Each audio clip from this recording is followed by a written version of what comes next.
All right. It's been since before Christmas. Trying to do this road again. It's now April, mid to end of April since the last time I really touched this. You know, I don't like winter. Get sick real easy. Had some housework done. Had a new roof put on.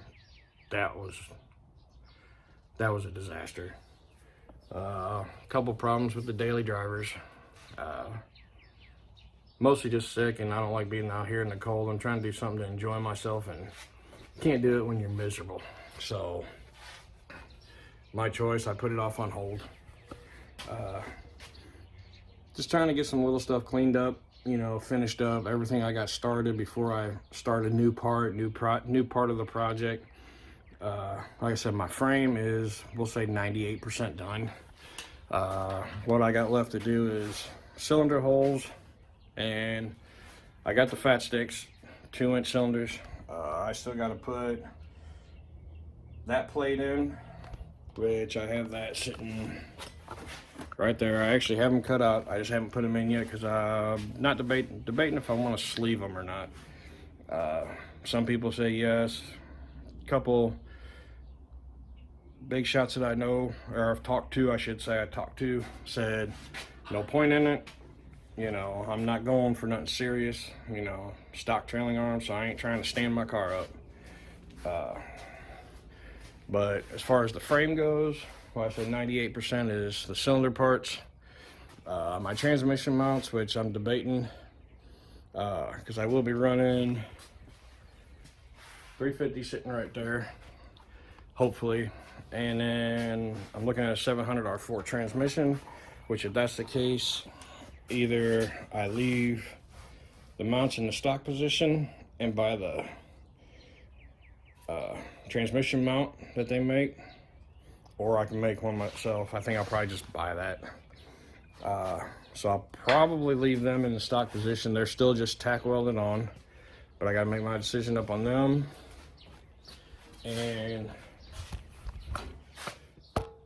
this bar, I don't know what you call this, but it's where drive shaft, behind the drive shaft tunnel, bring your wishbone and banana bar and all that bolt up to. Originally I had pulled this out because I was going to do the wishbone that comes up and connects to the frame. Talked to Brent Greer. I'll wind up be getting one of his pit bull rear ends and wishbone set up, and if I do that, I got to leave this in, so I'm trying to make sure I got it in the right place. I think I'm within like 3/4 of an inch of where it needs to be, but I'd like to double, triple check. I over question myself. It's annoying. Shock mounts, I'm leaving them on, but I'm debating if I want to extend them out just a little bit. I don't know if I'm going to run shocks, but just in case I do, this body mount I got to get moved, but I don't know where it goes because that the box up underneath the body is gone, so make sure I got to get it in the right place. And the last thing I got to do is this rear body mount hole. Either I'm going to cut a hole, either I got to oblong that hole out, or here in the corner, as you can see right there, cut a hole out so I can get the bushing up in there, because that hole, the bushing don't fit. So like I said, it's just little stuff, but some of the things I can't finish up until I start doing complete mock-up, which is what I'm working on right now. Like I said, now that my frame is pretty much done, except for those few little things, working on cleaning up. I did a lot of this off camera because I wasn't feeling good. It was cold, winter. What little time I had out here, I wanted to actually get something done. So trailing arms, got them done, except for my power balls, which I kind of need to get the rear end, make sure everything's straight. I don't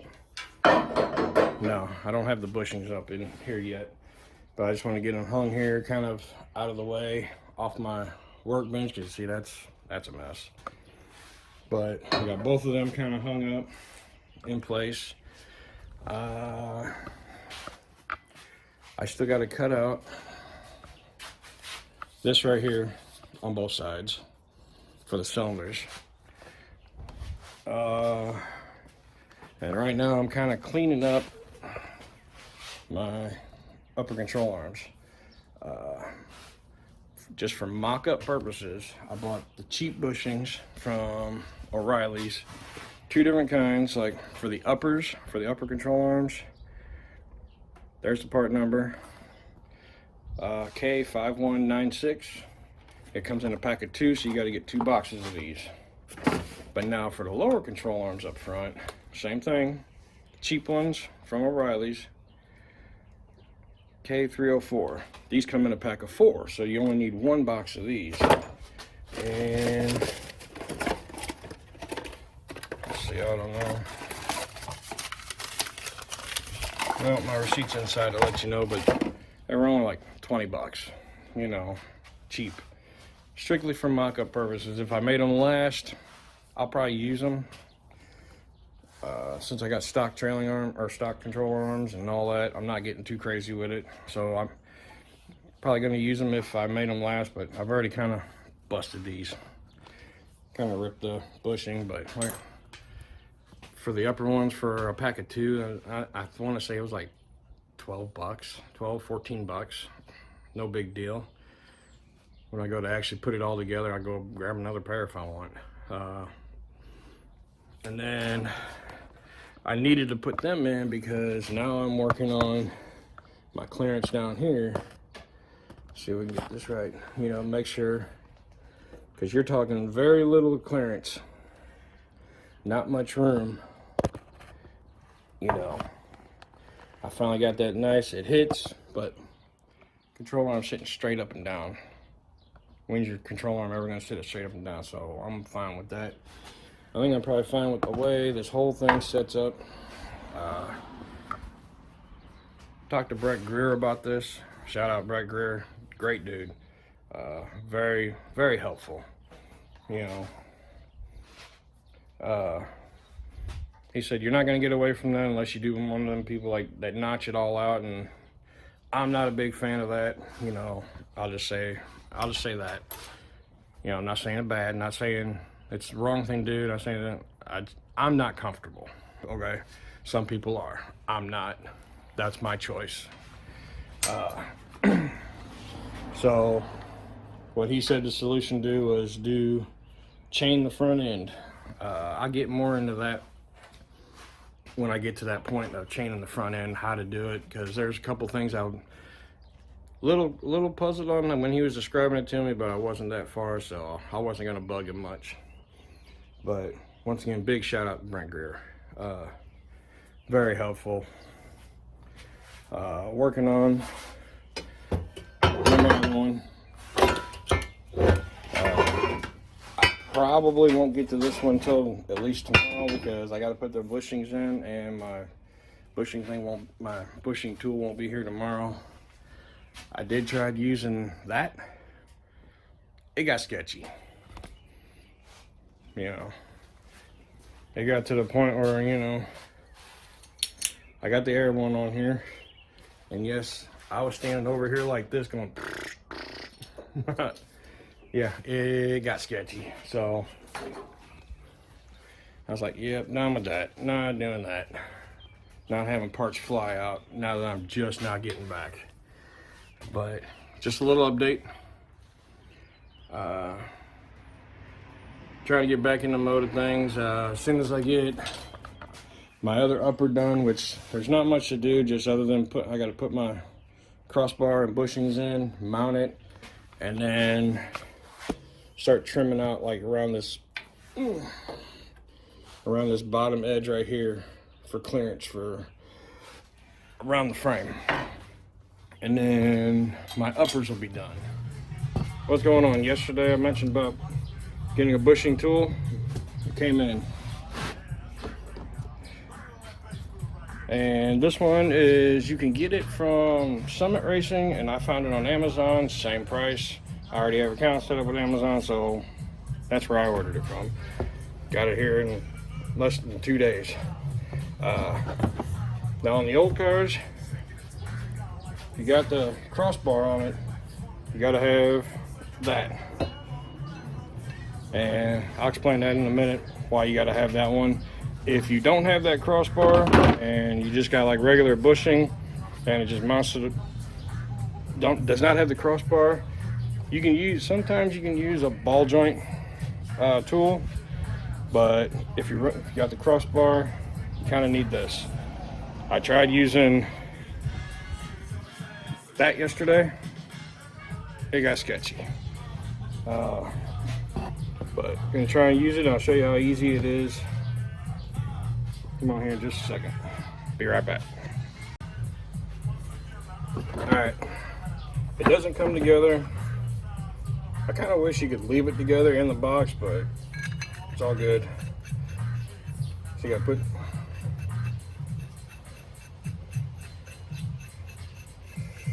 like that, screw that one in, and then it's got sleeves like this. There's 3 different ones. You gotta find the one that fits around your bushing just right.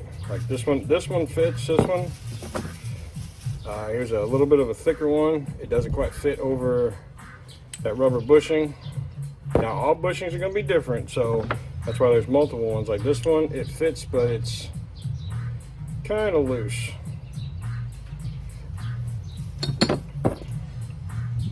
Actually, that's the one that's loose.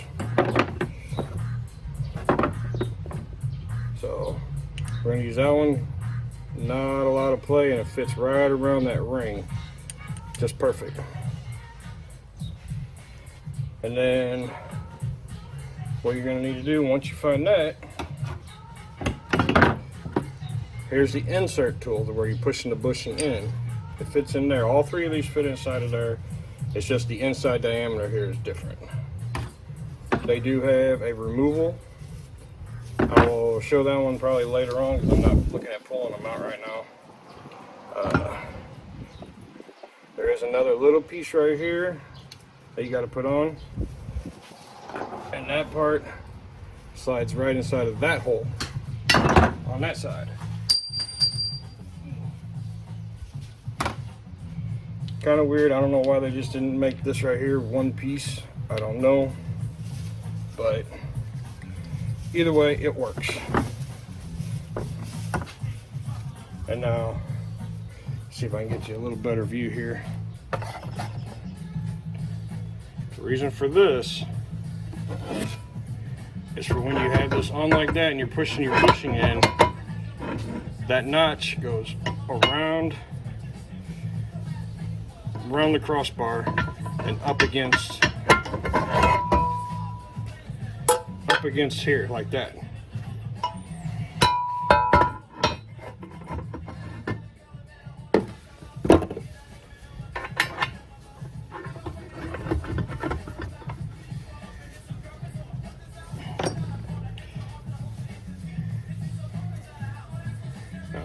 Got that little insert piece in there already.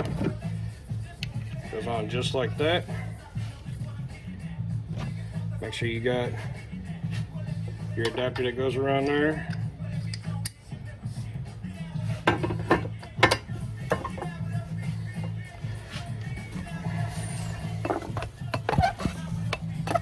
So we can find you a better view here.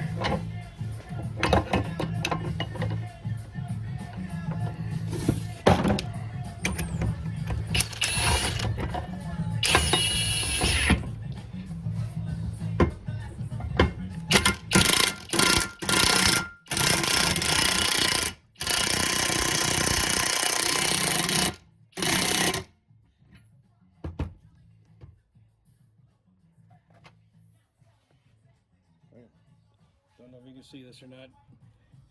Ran it in all the way and see if it, see why it's notched out around that. Gonna do the same thing on the other side now.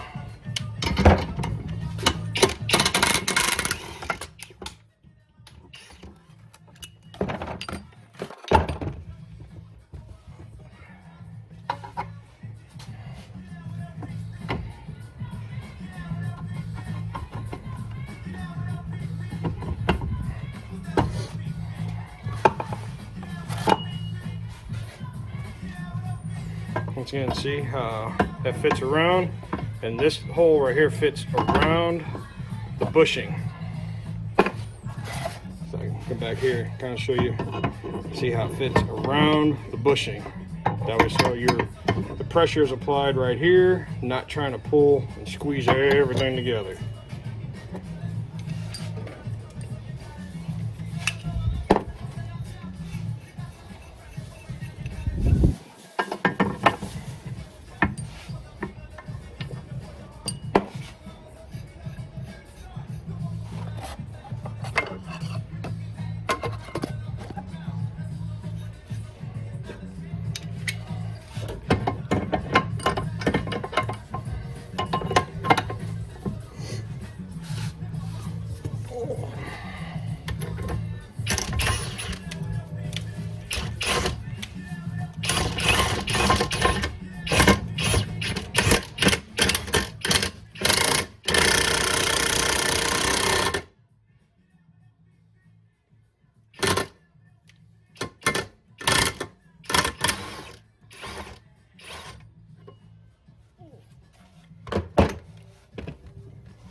Just like that, voila.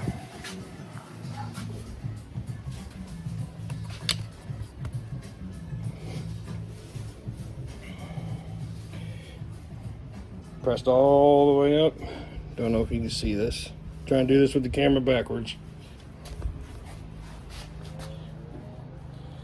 See, it's pressed all the way up. Pressed all the way up against there. Same thing. Tool's pretty awesome. Like that done. Now, I did have to use a bigger impact. Couldn't use just like a regular drill. Maybe if I would have put lube on there, might have been able to, but dummy me, I forgot. So that's a cool tool review. Comes in handy, especially placing bushings a lot on these cars. Now this will work on both your upper and lower control arm. So the hydraulic guys might be something worth interested in looking into. Tell you what, I'm glad I got it now. Like for $100, I think it was well worth it, especially as much time as what we're gonna be placing bushings and all that. Yeah. See you later. One more thing, kind of jumping around. Another option, if you don't want to buy the cheap bushings, like I said, these were real cheap. I mean, I think for both sets, it was like 14 bucks. Like seven something for a set, and then 7 something for the other set. Now, the bottom ones you had to buy in a pack of 4, but getting off the subject. If you don't want to go this route for mock-up purposes, you know, because that's why I bought the cheap ones. Instead of doing the bushings, when you cut that hole out right here for the bushing to slide through, save that slug, drill that hole out right there, put it in your vise, drill that hole out to where it's big enough to fit around that shaft right here that slides into that bushing. And instead of putting the bushing in there, just set this back in there and tack weld that on. You know, kind of get an idea, you know, on the control arm. Just take this bushing and set it, you know, inside or outside, probably inside, that way, so if you don't get it all cleaned up nice and pretty, you're not messing up the outside here. But you can weld that back in, just tack weld it, that's all you need, and it'll fit over that shaft. That's what I did. I did have 2 of them, I lost the other one, so I had to buy the bushings. But this hole right here, I do not remember what size it was, fits over that shaft that's inside. This part that's inside of the bushing, this hole fits right over that. So if I were to put this on there, tack weld, just a couple tacks, that's all you need, to the inside of the control arm, I wouldn't have had to use these bushings. You know, I could have just used this. I already had it. Scrap piece, fit perfect. But it's just another idea I had. So just wanted to throw that out there. See y'all in a little while. Just a note before I wrap it completely up. Just to let y'all know, even after I sent and media blasted it, there still was a lot of grime on here. And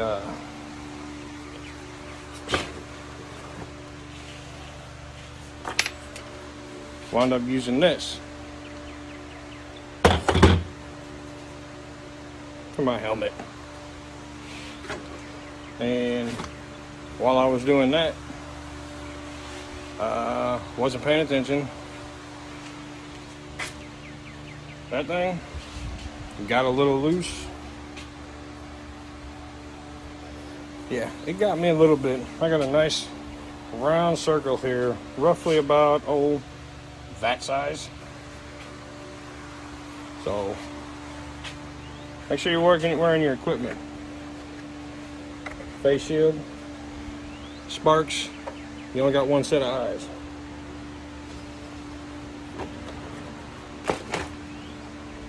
Gloves. Those come in handy too. I've gotten my knuckles with my cutoff wheel with that thing. Yeah, you use to cut that off. Yeah, it got loose and got, in fact, right there you can see that knuckle in between the knuckles. There, done it a couple times. Right there and right there. And then to prevent it from doing this, should have been wearing my apron. If I would have been wearing that apron, it would have got a hold of that apron instead of me. Luckily, as soon as it came out of my hand came off the trigger and it kind of stopped, but it was curled up in my shirt. And it got me a little bit. It scratched me. I got a couple little circles right there, but wear your PPE. All that protective equipment that's out there, use it.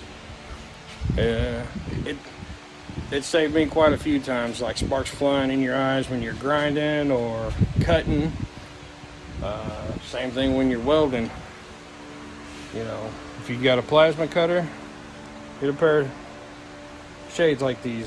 Now, these are not just regular sunglasses. These are actually from the welding shop, designed for plasma cutting. When you're welding, obviously. Now, some of your helmets, they come with, you know, all kinds of dials and everything else inside of them. And some of your more expensive ones, like almost $200 range, some maybe in the $100 range, they have a setting in there that you can use them for plasma cutting too. So, just wanted to throw that in there, you know, before I wrapped it up today, while it was still fresh in my mind and fresh on my stomach. Ugh. So, but like I said, I just got that lip cut off, got it really cleaned off with that wire wheel, wore my apron this time. I learned my lesson. So, catch you tomorrow. It's a nice day out. Too bad I gotta go to bed. I work late. So, see you tomorrow.